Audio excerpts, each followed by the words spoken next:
So the other day I was watching a video from Savvy, which is one of my new favorite creators. She's awesome. She has a bit of a strong tongue on her, but she's very she's very well balanced in her opinions of things, and she does reactionary content. And she recently watched a video from a creator that I also watch regularly called Shoe on Head. And Shoe on Head did a video a few months ago titled The Male Loneliness Epidemic, and was talking about how men feel isolated, alone, and unfulfilled because they don't have close friendships with other men, and they don't have close friendships and close connections to even women. And it's not about sex before you get all up in arms about it, because as we'll talk about later on in this video, women on Twitter did get up in arms and did assume that it was about the physical aspect of relationships. And really, a lot of men don't want that. They want a hug, they want to be held, they want to be listened to, they want to be cared for. That's what they want. And by the way, I'm a guy, so I can kind of speak on to this, because if you didn't realize I'm a guy, yeah, I am. Might not act like one a lot of times, but that's because I try to not be nearly as much of a butthole as I used to be. Anyway, so what I want to talk about with this is I want to talk about kind of the solution almost to this kind of idea, because this is actually rooted in scripture, believe it or not. So I want to go to Hebrews chapter 10, verses 23 through 25. And I'm reading out of the NLT because it's plain language that can help us understand a bit better. But you can read whatever translation floats your boat. Anyway, verse 23 says, "Let us hold tightly without wavering to the hope we affirm, for God can be trusted to keep his promise. Let us think of ways to motivate one another to acts of love and good works. And let us not neglect our meeting together, as some people do, but encourage one another, especially now that the day of his return is drawing near." Notice in verse 25 it says, "Let us not neglect our meeting together." In other translations, it talks about, let us not abandon or neglect or forsake the assembling together. You think of assembly, you think of like a school, or you think of, a dress assembly in the military or something. But it's really just about we need community. We're human beings. We need community. We are social creatures. We are psychologically wired to desire and require connection of some kind with other people, whether it be with a spouse, with a family member, with friends, with people in a community that we're part of, whatever it might be. We are wired to want to get connected. And it's not about physical connection. It's about emotional and psychological bonding that results in a better understanding of who we are, and also a better understanding of who others are. That's what it is. And so I want to talk about kind of the solution to this, because there is a solution. Remain open to the idea of connecting with people you don't know. I used to hate people. I'll be honest. I was a very, very, very angry person for about 10 years. Well, about 12, 13 years of my life, and 9 of those years I was drinking. So I was a very angry, very bitter, and very annoyed individual when it came to other people. I would regularly tell people, "You're bothering me, you're in my space, get out," Or I would definitely just, even more often, I would really just withdraw on myself and go to a corner and not interact with people, because I felt in my mind that that was a way to keep myself safe from other people. I wanted to feel safe. You know, men in society in general want to feel valued, but they also want to feel safe. They want to feel safe enough to be able to open up. Twitter, when Sue on Head came out with her video, Twitter X really came out and blew a gasket with a lot of their reactions, talking about how, well, because we won't let men are slash, you know, since we won't let men victimize us, then they're lonely, blah, blah, blah, so that's our fault. No. You know, nowhere in Sue's video did she blame women for the problem. She said men have a problem. She didn't say who was to blame, but then she did say who was to blame, and it's all of us. Other men, women, society, technology, a lot of factors, but she did not blame women. Nowhere in her video. And yet the reactionary response of a lot of leftists was to say that women are not responsible for men's loneliness. You're right, they're not. Society is responsible for men's loneliness. And women are part of society, but they're not the only members of it. Yeah, so I mean, I don't get why we're so reactionary to the point where we feel like we can't just say, yeah, there's a problem, we should help fix it.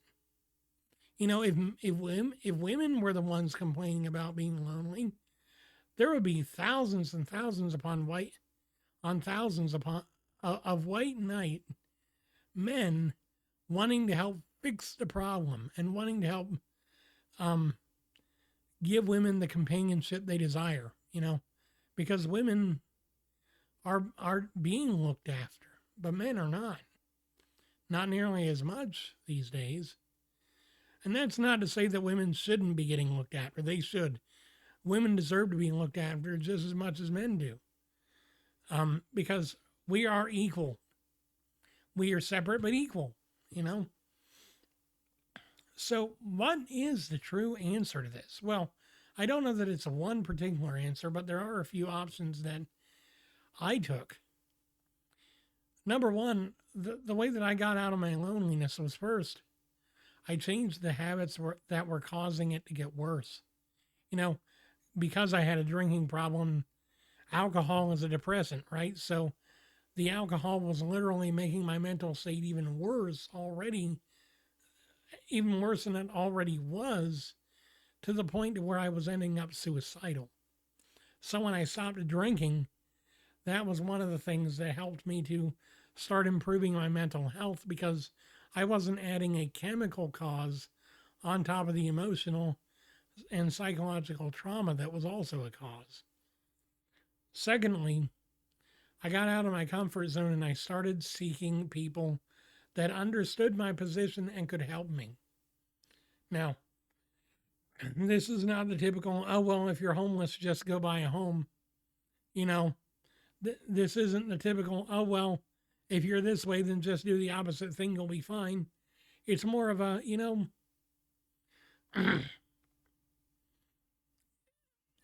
it's an as at your own pace kind of a approach, I'm not saying go jump in the deep end and go join 50 million IRL events and be busy 24/7, 365 and have your social battery run out. What I am saying is, see what people you already have in your circle that are local that you could go hang out with, Ask a friend you haven't seen in person in a while to go out for a cup of coffee with you. Or just go to a small cafe somewhere and just strike up a conversation with someone if you're able, Or, the next time you're at the store, chat with the cashier as you're checking out, Don't just go to the self-checkout, go to an actual register and let them be part of your day, Small steps forward help improve the situation. It's not an all or nothing thing. You can do small parts at a time. I myself The second way that I learned how to get better was I found people that were in the same situation I was and learned from them. And the key thing is, were in my situation. They're not in it now. They had been in that situation and they'd gotten out. You know the old story about the soldier that fell into a hole and was stuck and couldn't climb out and couldn't find a way out? He keeps shouting up for people to come help him. And one person, two people, three people, several people walk by, not even caring. And then another soldier gets to the top of the hole, hears the guy down below calling out for help, and says, "What happened?" And he said, "I fell down in this hole and I can't get out." And the guy jumps in and says, "Here, follow me, I'll help you out. I know the way out." It's finding people that have been where you are, but have gone beyond that and learning from their example in one way or another. You know, that can be starting a relationship with someone that's been through things and can mentor you. It can be going to a support group like AA, NA, whatever, and getting practical advice from people that have been in your situation. It can be going to your church if you are a religious person and you do go to church, and talking to an elder of the church and saying, "Hey, I'm in a bind and I don't know how to get out of it, but I know that I need help." And hopefully, if they're the right kind of person, they will help you, you know? And the thing is, yeah, it's scary to go ask for help. But I believe it would be scarier to stay where you are and see how far down that hole goes. Because I'll tell you what, it was disturbing the last week of my addiction. And coming out of that, I realized just how bad things had gotten and how much worse they could have gotten if I hadn't stopped then. I've since come to the realization that had I not stopped when I did, I would have died well before now because of the way that I was going. So it's learning to be open to change and learning to be open to just seeking help in one way or another. And then finally, lastly, give yourself time. Give yourself some time, because I'll be honest, I didn't want to socialize with people at first. Even when I was in recovery, I didn't want to socialize with people. So what I did was I didn't socialize with anyone for the first 3 months. I went to groups. I learned. I would chime in every once in a while if I had something relevant that I was going through, and I would go home. But after about 3 months, I started getting comfortable enough to reach out, to socialize, to talk with someone, to ask my sponsor to be my sponsor. You know, take it at your own pace. Rome wasn't built in a day. The walls of Jericho weren't torn down in an hour. It was a week for that. And your situation isn't necessarily going to shift in the blink of an eye. It can. It can. I've heard stories of where it has. But it doesn't have to. It'll go as quickly as you want. And as soon as you're ready. So being open to being ready. It'll happen when it needs to. Anyway, guys, thank you so much for being here, for being a part of my day, and for being a part of this video. If you have any questions, comments, or concerns, or if you have any input, or have any relevant experiences that you want to share in the comments, please do. And I will see you guys again in the next video. Take care.